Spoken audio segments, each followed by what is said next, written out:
अस्सलाम वालेकुम, welcome back. I am Hussain Sajid और हम इस वीडियो के अंदर देखने जा रहे हैं 2021 का डेटाबेस सिस्टम का पास पेपर आईटी 204 पंजाब यूनिवर्सिटी के एफिलिएटेड कॉलेजेस के अंदर जो एडीबी का 2 ईयर प्रोग्राम करवाया जाता है उसके अंदर ये सब्जेक्ट आता है। उसका हम 2021 का पास पेपर देखने जा रहे हैं। स्टार्ट करते हैं हम शॉर्ट क्वेश्चन से। पहला शॉर्ट क्वेश्चन है कि डेटा रिडंडेंसी क्या होता है और इसके डिसएडवांटेजेस क्या होते हैं। Data redundancy is a condition created within a database or data storage technology in which same piece of data is held in two separate places। यानी डेटा रिडंडेंसी एक ऐसा सिचुएशन है, एक ऐसी क्रिएशन है जो कि डेटाबेस सिस्टम के अंदर जब आप डेटाबेस के अंदर टेबल्स वगैरह बनाते हैं तो उसके अंदर मल्टीपल लोकेशंस पर, एक से ज्यादा लोकेशंस पर आपका जो एक सेम डेटा है वो मौजूद होता है। इसको हम डेटा रिडंडेंसी कहते हैं। इसका क्या मतलब है कि different fields within a single database और to spot different spots with multiple software environment और प्लेटफॉर्म। ठीक है, ये जो है कि ये क्या कह रहा है कि ये जो this can mean two different fields within a single database, यानी एक सिंगल डेटाबेस के अंदर इसका मतलब दो डिफरेंट फील्ड से भी हो सकता है या दो डिफरेंट स्पॉट्स जो हैं वो एक मल्टीपल सॉफ्टवेयर एनवायरनमेंट या प्लेटफॉर्म के अंदर हो सकते हैं। तो इसको डेटा रिडंडेंसी कहते हैं, यानी एक से ज्यादा ये डुप्लीकेट डेटा को आप शॉर्ट वर्ड्स में अगर हम बात करें तो उसको हम डेटा रिडंडेंसी कहते हैं। डिसएडवांटेजेस इसके क्या हैं कि it allows the data corruption caused by damage और error sustain during the process of storage and transfer data across multiple locations.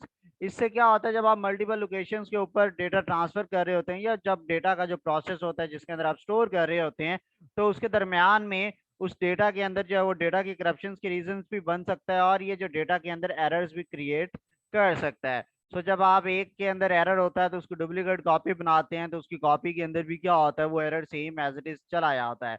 इसके अलावा नेक्स्ट डिसएडवांटेज क्या है कि increases data maintenance cost by requiring multiple copies of the same data to be maintained with costly data management program। कि जब आपकी एक से ज्यादा कॉपी स्टोर होती हैं तो उससे आपकी स्टोरेज कॉस्ट इंक्रीज हो जाती है, तो आपको उसको मैनेज भी डबल डबल करना पड़ता है। तो ये नेक्स्ट इसका डिसएडवांटेज है। नेक्स्ट इसका थर्ड क्या हम डिस्कस करने जा रहे हैं कि इसके अंदर जो डिस्क्रिपेंसीज हैं डेटा कि वो इंक्रीज होती हैं क्योंकि डेटा जो है वो एक से ज्यादा लोकेशन पर स्टोर हो जाता है। ठीक है, तो आपके लिए कंफ्यूजन होती है कि किस लोकेशन से डेटा उठाएं, तो वहां पे भी ये चीज मिल रही है, वहां पे भी मिल रही है, किसको आप अथेंटिक कंसीडर करें। तो इस तरह के इश्यूज वगैरह डेवलप होते हैं डेटा रिडंडेंसी के दरमियान। डेटा इंडिपेंडेंस क्या होती है, different types of data independence क्या है। सो data independence can be explain using three schema architecture. आप जो डेटा इंडिपेंडेंस है उसको थ्री स्कीमा आर्किटेक्चर के साथ एक्सप्लेन कर सकते हैं। Data independence refer characteristics of being able to modify the schema at level 1 of the database system without altering the schema at the next higher level। और data independence का क्या मतलब है कि कैरेक्टरिस्टिक्स जो इस काबिल हो कि आप डेटाबेस का किसी एक लेवल पे स्कीमा चेंज कर सके without making any change in the other level of the database. ठीक है, किसी और लेवल के स्कीमा को छेड़े बगैर किसी दूसरे लेवल के अंदर आप चेंजिंग कर सकते हैं, इसको डेटा इंडिपेंडेंस कहते हैं। इसके दो टाइप्स होती हैं, एक होती है लॉजिकल डेटा इंडिपेंडेंस और एक होती है फिजिकल डेटा इंडिपेंडेंस। ठीक है, what is referential integrity and entity integrity? Entity integrity ensures that there are no duplicate record within the table and that field that identify each record within the table is unique and never null। के entity integrity make sure करती है कि एक से ज्यादा record ना हो, यानी आपके डुप्लीकेट डेटा आपके टेबल के अंदर एग्जिस्ट ना कर रहा और डुप्लीकेट रोज आपके नहीं हो। और इस चीज के लिए आप एक फील्ड बनाते हैं जिसको कि आप प्राइमरी की का नाम देते हैं, वो यूनिक होती है, फील्ड बीन्स कॉलम। और वो क्या करता है कि टेबल के अंदर यूनिक वैल्यू उसकी होती है और वो नेवर नल, यानी वो एम्प्टी यानी नल कभी भी नहीं हो सकती। द एग्जिस्टेंस ऑफ प्राइमरी की is the core of the entity integrity, यानी आपके लिए जरूरी है एंटिटी इंटेग्रिटी के लिए कि प्राइमरी की का होना जरूरी है। So if you define primary key for each entity, they follow entity integrity rule। अगर आप हर एंटिटी के लिए प्राइमरी की डिसाइड कर लेते हैं तो इसका मतलब क्या है कि आप वहां पे एंटिटी इंटेग्रिटी रूल को फॉलो कर रहे हैं। Each entity integrity specify that the primary keys on every instance of an entity must be kept and must be unique and must have a value other than null। Entity integrity क्या कहती है कि जो primary की है वो हर instance के लिए लाजमी होनी चाहिए और ये यूनिक होनी चाहिए, और इसकी जो वैल्यू है वो नल के अलावा होनी चाहिए, नल नहीं हो सकती है। नेक्स्ट आता है इसी का हिस्सा है referential integrity. Referential integrity preserves the defined relationship between tables when records are added or deleted. It ensures that key values are consistent across the table. Referential integrity जो है वो आपके मुख्तलिफ टेबल्स के दरमियान में जो रिलेशनशिप होता है उसकी हिफाजत करती है जब आप डेटा को या रिकॉर्ड को ऐड या डिलीट करते हैं। इसके अलावा ये मेक श्योर करती है कि जो आपका डेटा के अंदर जो वैल्यूज हैं, आपके कॉलम्स की वैल्यूज हैं, वो अक्रॉस द टेबल कंसिस्टेंट मतलब सिमिलर हो। कहीं पर भी कुछ अपडेट हुआ है तो जहां जहां उसको अपडेट होना चाहिए हर जगह, और कहीं कुछ डिलीट हुआ है तो जहां जहां वो डिलीट होना चाहिए हर जगह डिलीट होनी चाहिए। अ फॉरेन की is a key whose values are derived from primary key of another table. Foreign key एक किसी कॉलम के अंदर एक ऐसा किसी टेबल के अंदर एक ऐसा कॉलम होता है जो किसी दूसरे टेबल की प्राइमरी की से आप उसकी वैल्यूज को डिसाइड करते हैं, और आप किसी भी फॉरेन की के अंदर वैल्यू इंसर्ट नहीं कर सकते अगर उसके कॉरेस्पॉन्डिंग प्राइमरी की के अंदर उसकी वैल्यू किसी दूसरे टेबल के अंदर एग्जिस्ट नहीं करती। Differential integrity requires that foreign key must have a matching primary key और इट मस्ट बी नल। यानी फॉरेन की जो है या तो वो एम्प्टी होनी चाहिए, नल होनी चाहिए, नल नहीं है तो फिर उसकी मैचिंग प्राइमरी की होनी चाहिए किसी दूसरे टेबल के अंदर। Define super key and primary key. What is the similarity and difference between super key and primary key? Super key is the set of attributes that can uniquely identify a tuple is known as a super key, like student number, and student name.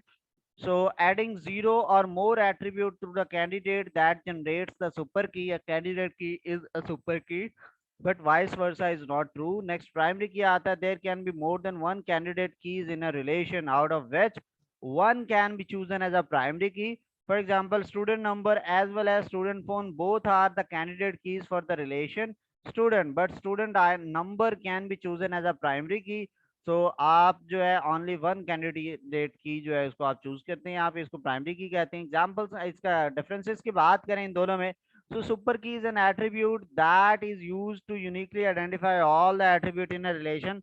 Primary key is the minimal set of attributes. Super key के अंदर एक से ज्यादा attribute भी हो सकते हैं, लेकिन primary key जो है minimum attributes होते हैं, ठीक है। That is used to uniquely identify all attributes. All super key can't be primary keys. A primary key is a minimal super key. Various super keys together make the criteria to select candidate key. We can choose any of the minimal candidate key to be the primary key. In a relation, number of super keys are more than number of primary key.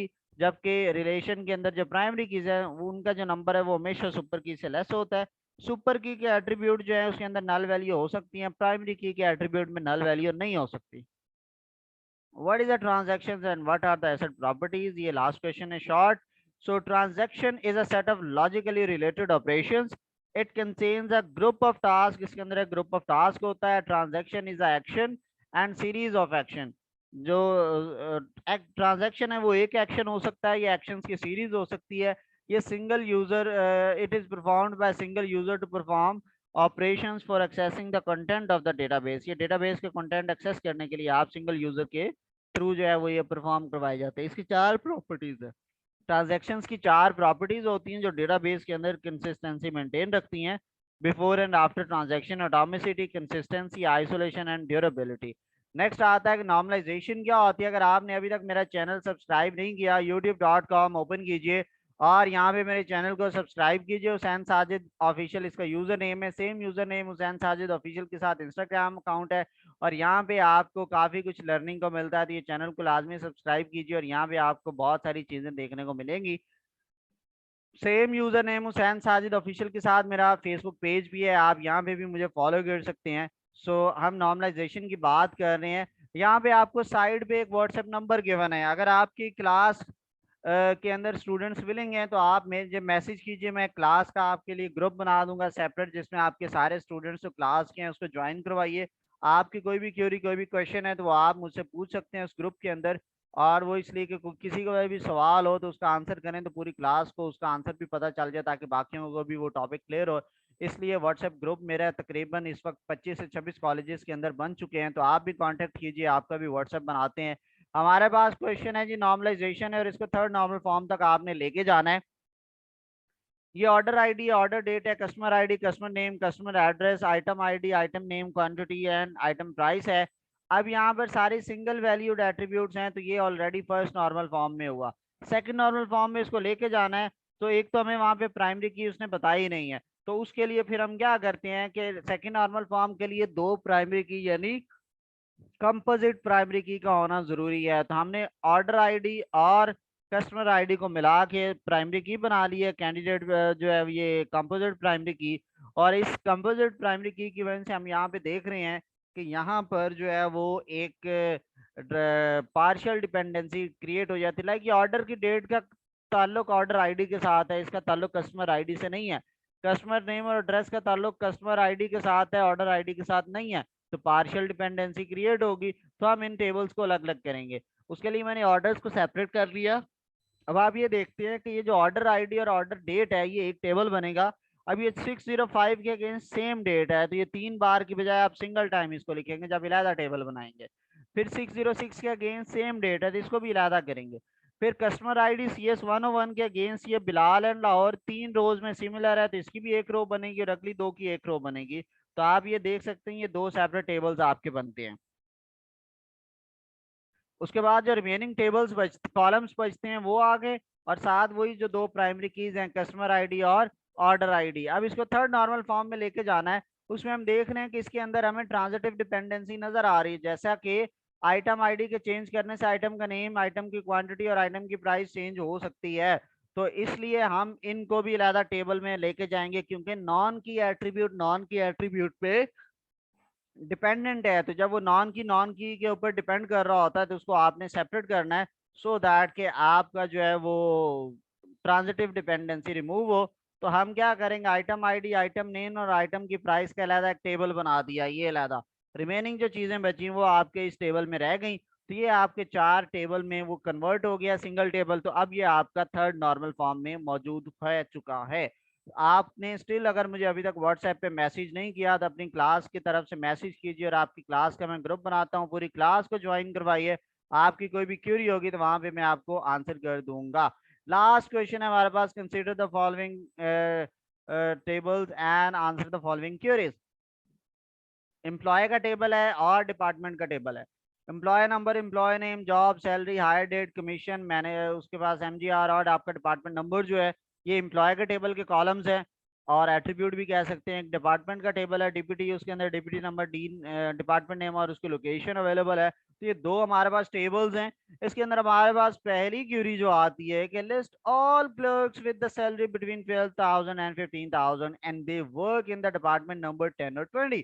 सो इसके अंदर हमने इसकी SQL के अंदर Curie लिखनी है। तो वो तमाम एम्प्लॉय जो कि कहाँ पे जॉब कर रहे हैं, जॉब एज अ क्लर्क है, और उनकी जो सैलरी है वो 12,000 से 15,000 के दरम्यान में है। और तीसरी कंडीशन भी है, उनका जो डिपार्टमेंट नंबर है वो 10 या 20 आता है हमारे पास, ठीक है। सो इसके लिए आप लिखते हैं select asterisk from employee table where job is equal to clerk and salary between 12,000 and 15,000। ये एक ही कंडीशन थी, पहले भी एंड था ये भी एंड, तो कंफ्यूज ना हो इसलिए इसको आपने ब्रैकेट में लिखना है। फिर एक और कंडीशन है एंड, और डिपार्टमेंट नंबर जो है वो इन 10,20, तो ये भी आपने ब्रैकेट्स में लिखा दिया। आपकी पहली क्यूरी है। सेम टेबल्स हमारे पास हैं, और नेक्स्ट क्यूरी के अंदर आपसे वो पूछता है find the number of employees of each job. तो हर जॉब के लिए आपने नंबर ऑफ एम्प्लॉयज बताने हैं। तो आप सिंपल है, नंबर ऑफ एम्प्लॉयज पूछ रहा है तो आप काउंट का फंक्शन यूज करेंगे एम्प्लॉय नंबर के ऊपर फ्रॉम एम्प्लॉय टेबल, और उसको आप ग्रुप बाय कर देंगे जॉब के कॉलम के अकॉर्डिंग। तो इस तरह से आपके पास वो जॉब वाइज सारा कुछ बता देगा। नेक्स्ट आता है list employee number, employee name, job, salary, department name from of all employee whose commission is null. तो सिलेक्ट, अब ये डिपार्टमेंट नेम दूसरे टेबल में तो हमने फिर टेबल का नेम के साथ मेंशन करना है। Select employee name dot employee number, employee name dot employee name, employee dot job, employee dot salary, employee dot department name from employee table and department table, ठीक है, where employee dot commission is equal to null. तो इस तरह से हमें वो बता देता है। नेक्स्ट क्यूरी है write all the employee hired in last 5 years in the accounting।